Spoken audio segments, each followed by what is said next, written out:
Hello everyone. आइए बच्चों, आज हम लोग आहार आयोजन चैप्टर के अंतर्गत गर्भावस्था के लिए आहार आयोजन इसके बारे में कुछ जानकारियाँ प्राप्त करते हैं। तो इसमें देखते हैं गर्भवती स्त्री के लिए आहार आयोजन। गर्भावस्था स्त्री के जीवन की वह अवस्था है जब उसके शरीर में अजन्मे बच्चे अर्थात भ्रूण की वृद्धि और विकास होने आरंभ हो जाते हैं। गर्भावस्था की अवधि लगभग 9 महीने की होती है। गर्भ धारण करते ही स्त्री पर गर्भस्थ शिशु के पोषण की जिम्मेवारी आ जाती है। क्या है, माँ के गर्भ में एक छोटे से भ्रूण का विकास बच्चे के रूप में आरंभ हो जाता है, जिसकी पूरी जिम्मेवारी माँ की हो जाती है कि गर्भ में बच्चे का पोषण अच्छे ढंग से हो सके। गर्भस्थ शिशु के पोषण की जिम्मेवारी माँ पर आ जाती है क्योंकि वह पोषण का 100% अंश माँ द्वारा ही प्राप्त करता है। प्रत्येक माँ चाहती है कि वह एक स्वस्थ बच्चे को जन्म दे सके। इसके लिए यह आवश्यक है कि माँ का अपना स्वास्थ्य अच्छा हो। तो अगर माँ स्वस्थ रहेगी तभी वह एक स्वस्थ शिशु को जन्म दे पाएगी। तो माँ का स्वस्थ रहना काफ़ी ज़रूरी है। उचित भोजन लेने से माँ को न तो प्रसव के समय कोई कठिनाई होती है और न ही बच्चे के स्वास्थ्य पर इसका कोई बुरा प्रभाव पड़ता है, और बच्चा गर्भावस्था की पूर्ण अवधि प्राप्त कर पाता है। अनुचित पोषण होने से अधिकतर बच्चों का जन्म समय से पूर्व हो जाता है, और यदि पूरे समय पर होता भी है तो ऐसे बच्चे के शरीर की वृद्धि और गठन अच्छे प्रकार से नहीं हो पाते हैं और बच्चा काफ़ी कमज़ोर होता है। क्या है, अगर माँ अच्छे से अपने पोषण का ध्यान नहीं रख पाती है तो क्या होता है कि शिशु का जन्म समय से पूर्व हो जाता है, या समय पूरे होने पर वो काफ़ी कमज़ोर और अस्वस्थ रह जाता है। गर्भावस्था में स्त्री पर शारीरिक और मनोवैज्ञानिक दबाव बहुत होता है, क्योंकि इस अवस्था में शरीर में बहुत से परिवर्तन होते हैं, जैसे भार का बढ़ जाना, शरीर में पाए जाने वाले द्रव्यों की मात्रा का बढ़ जाना, आधारभूत चयापचयी दर ये भी बढ़ जाता है, गर्भाशय, गर्भनाल, महिलाओं का शारीरिक विकास और पाचन संस्थान में भी महत्वपूर्ण परिवर्तन आते हैं। यह सभी परिवर्तन माँ की पोषण आवश्यकताओं को निश्चित रूप से प्रभावित करते हैं। तो ये ऐसी अवस्था होती है जिसमें एक जो महिला माँ बनने वाली होती है उसमें काफ़ी परिवर्तन आ जाते हैं। तो इस समय ये बहुत ज़रूरी है कि माँ अपने स्वास्थ्य का बहुत अच्छे से ख्याल रखे, साथ ही परिवार में सभी सदस्य उनका ध्यान रखें। किसी भी तरह की शारीरिक मानसिक परेशानी एक गर्भवती महिला को नहीं होनी चाहिए, क्योंकि इसका सीधा प्रभाव उसके गर्भ में पल रहे बच्चों पर पड़ता है। उसके बाद हम लोग देखते हैं गर्भावस्था में पोषण की आवश्यकताएं। एक गर्भवती स्त्री की पौष्टिक आवश्यकताएं साधारण स्त्री की अपेक्षा अधिक होती है। क्यों होती है? क्योंकि उसका अपने शरीर का पोषण तो होता ही है, साथ में गर्भ में पल रहे बच्चे के भी पोषण की भी ज़रूरतों को माँ ही पूरा करती है। तो ऐसी स्थिति में उसके पोषण की आवश्यकता बढ़ जाती है। इसलिए यह जानना बहुत ज़रूरी है कि इन बढ़ती हुई मांगों के कारण क्या है और इनकी पूर्ति किस प्रकार की जानी चाहिए। क्या है, गर्भवती महिला में जो बढ़ती हुई आवश्यकता है वो किस कारण से है और उसकी पूर्ति किन किन माध्यमों से की जाए, ये हम लोग देखते हैं। तो गर्भावस्था में निम्नलिखित क्रियाओं के लिए पोषण की आवश्यकता होती है। क्या क्या? तो सबसे पहला पॉइंट है स्त्री की सामान्य पौष्टिक आवश्यकताएं। एक उचित आहार लेने वाली सामान्य स्त्री जिसके शरीर में पोषक तत्वों का पर्याप्त भंडार है अपेक्षाकृत सहज गर्भावस्था से गुजर सकती है। सामान्य स्त्री का उचित पोषण उसकी आयु और श्रम पर निर्भर करता है। जैसे कि क्या है, एक सामान्य स्त्री है तो वो जैसा काम करेगी, जैसा श्रम उसका रहेगा, उसके अनुसार उसकी पौष्टिक आवश्यकता, अगर वह हल्का काम करती है या भारी काम है या मध्यम काम है, तो कार्य के अनुसार उसकी पौष्टिक आवश्यकता बढ़ती या घटती है। दूसरा है गर्भ में भ्रूण के विकास एवं वृद्धि के लिए। भ्रूण का गर्भ में बहुत तेजी से वृद्धि और विकास होता है। जब एक महिला या एक स्त्री माँ बनती है तो उसके गर्भ में, माँ बनने जा रही होती है तो उसके गर्भ में एक छोटे से भ्रूण से वो भ्रूण बच्चे का रूप लेकर गर्भ में काफ़ी तेज गति से बढ़ना शुरू करता है और उसका विकास जो है वह बहुत तेज़ी से होता है। भ्रूण अपनी वृद्धि के लिए सभी आवश्यक पोषक तत्व माँ के शरीर से प्राप्त करता है। तो क्या है, जितनी भी ज़रूरतें हैं वो माँ के शरीर से प्राप्त कर लेता है भ्रूण। यदि माँ का आहार पर्याप्त होगा तो भ्रूण के पोषक तत्वों की पूर्ति के लिए माँ के ऊतक टूट कर उसे पोषक तत्व प्रदान करेंगे और यह माँ और बच्चे दोनों के लिए उचित नहीं होगा। अतः दैनिक भोजन में माँ तथा गर्भस्थ शिशु दोनों की आवश्यकताओं का ध्यान रखना जरूरी है। फिर है गर्भाशय, गर्भनाल, प्लेसेंटा शारीरिक वृद्धि और विकास के लिए क्या पोषक तत्व होना चाहिए। क्या है, प्लेसेंटा और गर्भनाल के विकास के साथ साथ गर्भाशय तथा उसकी सहयोगी मांसपेशियों का आकार भी धीरे धीरे बड़ा होने लगता है। शरीर में विभिन्न द्रव्यों की भी बढ़ोतरी होती है उस समय। गर्भावस्था में भार इन सब की वृद्धि के कारण बढ़ता है और यही कारण है कि शरीर की पोषण की आवश्यकता भी बढ़ जाती है। जैसे जैसे शरीर का विकास होता है, शरीर के भार में वृद्धि होती है, वैसे वैसे गर्भवती महिला की पोषण आवश्यकताएं बढ़ती जाती है। उसके बाद है प्रसव काल तथा स्तनपान काल के लिए पौष्टिक तत्वों का संग्रह। क्या है, शरीर में भी बहुत से पोषक तत्वों का संग्रह होता है। गर्भावस्था में ही प्रसव काल तथा स्तनपान के लिए माता के शरीर में कुछ पौष्टिक तत्व संचित हो जाते हैं, जमा हो जाते हैं। जैसे शरीर में वसा जमा हो जाती है जिसकी आवश्यकता स्तन्य काल में ऊर्जा प्राप्त करने के लिए होती है। वसा क्या है, वसा भी ऊर्जा प्रदान करता है। तो वसा संचित हो जाता है, शरीर के अंदर जमा हो जाता है। यदि इस समय पोषण उचित न हो तो प्रसव के समय बहुत ही कठिनाई हो सकती है और स्तन काल में ये कम हो सकता है। जब बच्चे माँ का दूध पीते हैं तो ऐसी स्थिति में कभी कभी बच्चों की दूध की पूर्ति माँ के माध्यम से नहीं हो पाती है। फिर गर्भावस्था का पूर्ण काल त्रिमासों में बांटा जाता है। त्रिमास क्या है, जैसे पूरी अवधि जो होती है वो 9 महीने की होती है। तो इसे हम लोग प्रथम त्रिमास जो 0 से 3 महीने होते हैं उसको हम लोग प्रथम त्रिमास कह सकते हैं। दूसरा त्रिमास 3 से 6 महीने और तीसरा त्रिमास जो है वो 6 से 9 महीने के लिए होता है।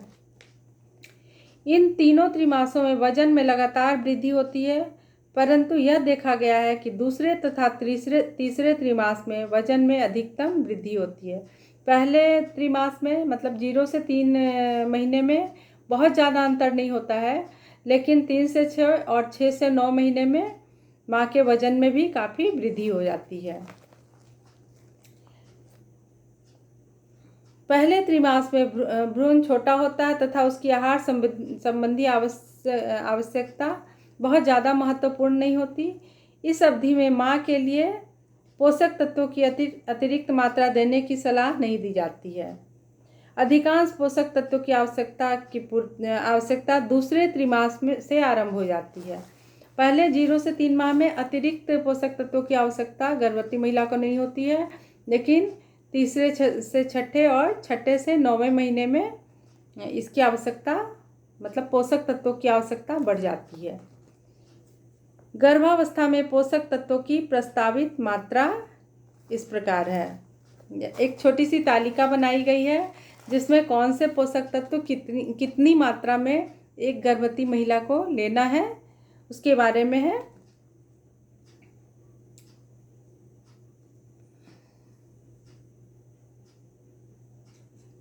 जैसे पोषक तत्व और प्रस्तावित दैनिक मात्रा, तो ऊर्जा है तो सामान्य से +300 अतिरिक्त लेना है। एक सामान्य महिला जितना पोषक ऊर्जा लेती है उससे +300 अतिरिक्त मात्रा में गर्भवती महिला को ऊर्जा की आवश्यकता होती है। जैसे अगर एक सामान्य महिला की ऊर्जा की आवश्यकता 2200 कैलोरी है तो +300 यानी कि 2500 कैलोरी हो जाएगी गर्भवती महिला की। दूसरा है प्रोटीन, ये सामान्य से +15 अधिक होगा, 15 ग्राम ज़्यादा चाहिए। कैल्शियम है मिलीग्राम में 1000 मिलीग्राम अतिरिक्त। लौह तत्व मिलीग्राम में 38 मिलीग्राम। विटामिन ए, रेटिनॉल या कैरोटीन ये 600 और 2400 अतिरिक्त मात्रा इसकी होनी चाहिए। फिर है थायमिन +0.2 मिलीग्राम। राइबोफ्लेविन भी मिलीग्राम में +0.2। नियोसिन +2.0, ये सब अतिरिक्त मात्रा है। स्कारबिक अम्ल मिलीग्राम में 40 मिलीग्राम। फोलिक अम्ल 400। फिर है विटामिन B12, ये 1 ग्राम। तो आइए देखते हैं हम लोग तालिका में हम लोगों ने देखा कि ऊर्जा, प्रोटीन और विटामिन बी विटामिनों की प्रस्तावित दैनिक मात्रा अतिरिक्त मात्रा के रूप में दी गई है। इसे प्लस चिन्ह के माध्यम से दर्शाया गया है। क्या है अतिरिक्त मात्रा, यानी कि प्लस जितना एक सामान्य महिला लेती है उससे प्लस जैसे 300 अतिरिक्त कैलोरी, 15 ग्राम प्रोटीन, ये सब लेना है। यद्यपि गर्भावस्था में लगभग सभी पोषक तत्वों की आवश्यकताएं बढ़ जाती है, परंतु कुछ विशेष पोषक तत्वों की आवश्यकता पर अधिक प्रभाव पड़ता है जो निम्नलिखित है। तो किन किन चीज़ों पर ज़्यादा प्रभाव पड़ता है इसे हम लोग देखते हैं। तो सबसे पहले है ऊर्जा। गर्भवती स्त्री को लगभग 300 किलो कैलोरी अतिरिक्त ऊर्जा की आवश्यकता होती है, चाहे वह किसी भी श्रम श्रेणी में क्यों न हो। इसमें श्रम श्रेणी नहीं देखा गया है कि मध्यम श्रम करने वाली महिला है या भारी श्रम करने वाली है या कम श्रम, मतलब 300 अतिरिक्त कैलोरी की आवश्यकता उसे होती है। पहला है भ्रूण की वृद्धि को बनाए रखने के लिए अतिरिक्त ऊर्जा आवश्यक है। दूसरा है माँ के शरीर में वसा को संचित करने के लिए भी ऊर्जा की आवश्यकता है। फिर है तीसरा, उच्च आधारभूत चयापचयी दर के लिए भी ऊर्जा की आवश्यकता पिछले 2 त्रैमासों में अधिक हो जाती है, यानी 3 से 6 और 6 से 9 महीने में। फिर है ऊर्जा के बाद हम लोग देखते हैं प्रोटीन।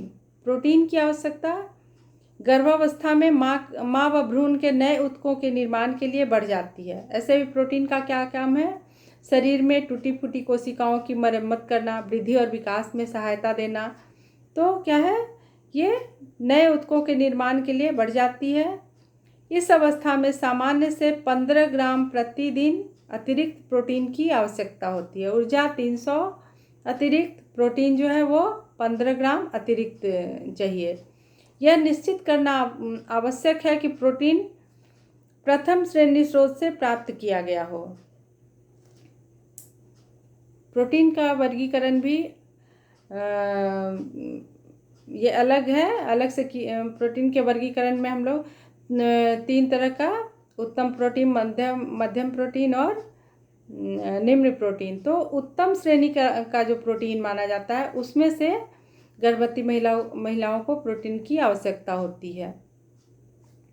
उसके बाद है लोहा, आयरन। गर्भावस्था में रक्त की मात्रा लगभग 50% बढ़ जाती है, किंतु हीमोग्लोबिन की सांद्रता कम हो जाती है। लौह तत्व भ्रूण की रक्त कोशिकाओं में हीमोग्लोबिन के निर्माण के लिए और माता के रक्त में सांद्रता बनाए रखने के लिए आवश्यक है। इसके अतिरिक्त लोहा भ्रूण के यकृत में संग्रह होता है, जो उसे जन्म के 3 से 6 माह तक के समय में लोहा प्रदान करता है। लोहे की कमी होने पर शरीर में रक्तहीनता हो जाती है, जो माता तथा शिशु दोनों को ही प्रभावित करती है। तो इस अवधि में आयरन की भी बहुत अधिक आवश्यकता होती है। फिर है कैल्शियम और फास्फोरस। कैल्शियम और फास्फोरस की आवश्यकता भ्रूण की हड्डियों और दांतों के निर्माण के लिए बहुत अधिक बढ़ जाती है। शरीर में कैल्शियम का अवशोषण भी बढ़ जाता है, जो शरीर की बढ़ी हुई मांग को पूरा करने के लिए आवश्यक है। परंतु फिर भी कैल्शियम की प्रस्तावित मात्रा 1000 मिलीग्राम दी गई है, जो गर्भवती स्त्री के आहार में अवश्य ही दी जानी चाहिए। क्या है, कितनी अतिरिक्त मात्रा है? 1000 मिलीग्राम। अगर माता के आहार में कैल्शियम की कमी होती है तो भ्रूण कैल्शियम की पूर्ति माँ की अस्थियों का शोषण करके करता है, जिससे माँ की हड्डियाँ और दांत दोनों ही कमज़ोर हो जाते हैं। तो किसी भी स्थिति में भ्रूण को कैल्शियम की कमी नहीं होनी चाहिए। भ्रूण क्या हो गया? माँ के गर्भ में जो पल रहे बच्चे हैं, तो उनमें किसी भी स्थिति में, क्योंकि बच्चों की जितनी भी गर्भ में पल रहे बच्चों की जो भी आवश्यकताएं होती है वो माँ के शरीर से बच्चे ले लेते हैं। तो ऐसी स्थिति में माँ को किसी भी पोषक तत्व की कमी नहीं होनी चाहिए। फिर हम लोग देखते हैं आयोडीन और जिंक। दो सूक्ष्म मात्रिक तत्व आयोडीन व जिंक का गर्भावस्था के दौरान विशेष महत्व होता है। जिंक की आवश्यकता वृद्धि तथा प्रोटीन के संश्लेषण के लिए और आयोडीन की आवश्यकता भ्रूण की शारीरिक और मानसिक वृद्धि को नियंत्रित करने के लिए होती है। क्या है? जिंक की आवश्यकता किस लिए होती है? प्रोटीन के संश्लेषण के लिए। और आयोडीन की आवश्यकता जो है वो भ्रूण की शारीरिक और मानसिक वृद्धि को नियंत्रित करने के लिए होती है। आयोडीन की कमी होने से नवजात शिशु मानसिक रूप से अपंग या शारीरिक रूप से दुर्बल हो जाता है। तो जिंक और आयोडीन भी शिशु के लिए बहुत ही आवश्यक है, जो कि माँ के माध्यम से प्राप्त होना होता है। फिर है विटामिन्स। बी समूह के विटामिन थायमिन, राइबोफ्लेविन तथा नियोसिन की आवश्यकता ऊर्जा की आवश्यकता के बढ़ने के साथ साथ बढ़ जाती है। कौन से समूह की? विटामिन बी समूह की। इनकी प्रचुरता से गर्भवती स्त्री में जी मिचलाना, उल्टी होना या कब्ज आदि की शिकायतें नहीं होती है। ये विटामिन बी समूह अगर पर्याप्त मात्रा में गर्भवती महिला को मिले तो गर्भावस्था के दौरान जो समस्याएं हर गर्भवती महिला को होती है वो कम हो जाता है, जैसे जी मिचलाना, उल्टी होना या कब्ज की शिकायत, ये सब दूर हो जाता है। विटामिन डी कैल्शियम और फास्फोरस के अवशोषण में सहायक होता है, जिससे बढ़ती हुई मांग को पूरा किया जा सकता है। गर्भावस्था में विटामिन डी की मात्रा केवल सूर्य की किरणों से ही पूरी नहीं होती। ये क्या है? छोटे बच्चों की तो विटामिन डी की पूर्ति सूर्य प्रकाश से हो जाती है, लेकिन गर्भावस्था में विटामिन डी की पूर्ति सिर्फ सूर्य प्रकाश या सूर्य की किरणों से नहीं होती है, बल्कि इसके लिए आहार में दूध या दूध से बने खाद्य पदार्थ, हरी सब्जियां आदि सम्मिलित करना बहुत ही ज़रूरी हो जाता है।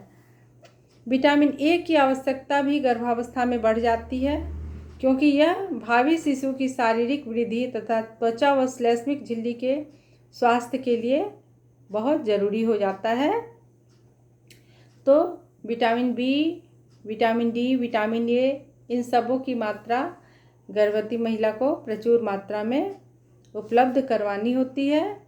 इसके बाद हम लोग देखते हैं गर्भावस्था में आहार आयोजन।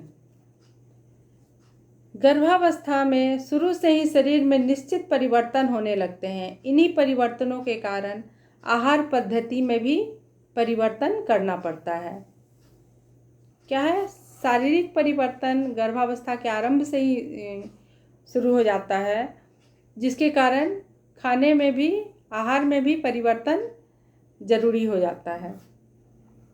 आहार नियोजन करने से पहले यह ध्यान रखना चाहिए कि गर्भवती स्त्री के कौन से त्रिमास चल रहे हैं, वह किस आयु वर्ग से संबंध रखती है। सबसे पहले तो उसके गर्भ की स्थिति क्या है, फिर उसका जो वो आय वर्ग, उसकी आर्थिक स्थिति कैसी है, ये भी ध्यान में रखना है। किस श्रम श्रेणी से आती है, कैसा श्रम करने वाली महिला है, कम से कम ये 3 बातें ध्यान में रखना बहुत आवश्यक है। सबसे पहले तो गर्भ की स्थिति, दूसरा उसकी आर्थिक स्थिति, और वो किस श्रम श्रेणी से आती है। सामान्यतः गर्भवती स्त्री का आहार पौष्टिक रूप से पर्याप्त होना चाहिए, जिसके लिए मिश्रित आहार में पांचों वर्गों से खाद्य पदार्थ सम्मिलित करने चाहिए। गर्भावस्था में ऊर्जा, प्रोटीन, कैल्शियम और लौह तत्व की आवश्यकता बढ़ जाती है।